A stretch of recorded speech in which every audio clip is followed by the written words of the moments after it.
One of the things that first struck us when we arrived as a family at Jubilee was the breadth of nations that were represented on any given Sunday.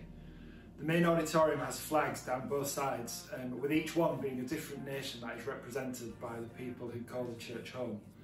The worship will often have an international and multi-language influence. I can remember the first time I heard a song that was being led in a language other than English, and the hairs on the back of my arms stood on end.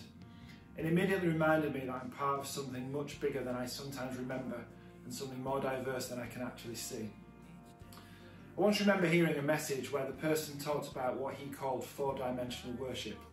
We might be familiar with three of those dimensions. When we worship, there's an up, as our worship is to God and declares all that He is. There's an out, as our worship spills out into our immediate surroundings. And there's an in, to each other, as we encourage each other about God's goodness and His faithfulness. But this speaker went on to talk about the of, that when we worship, we are reminded that we're part of something bigger than we see. We are part of an international family of others who are also worshipping God, in their own style, in their own way, but with wholehearted devotion. And as well as being part of the global church at our particular time, we join with the voices that have gone before us in this crescendo of worship. So this song originally started off life as a song that was written as we were coming out of the first major UK lockdown, where church services were a combination of online and in person.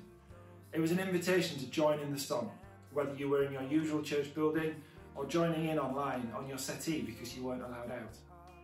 However, a combination of recognising the relatively short shelf life of a song like that and having experienced the multicultural expression of worship at Jubilee, I went back and pretty much rewrote the song to capture something of that of.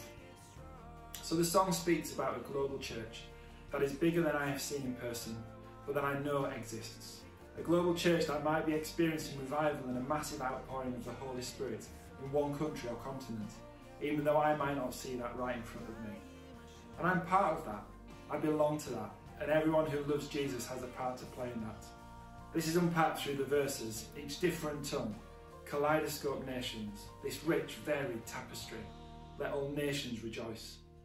And then we join together in the chorus, an invitation, come join in the song, sing it loud, sing it strong. Well, the album recording capturing a range of different languages who sing a version of Join in the Song. Nations encouraging other nations to join in the song that has gone before us and will outlast our days, both here and in eternity. Many nations united under one God who is worth all of our worship.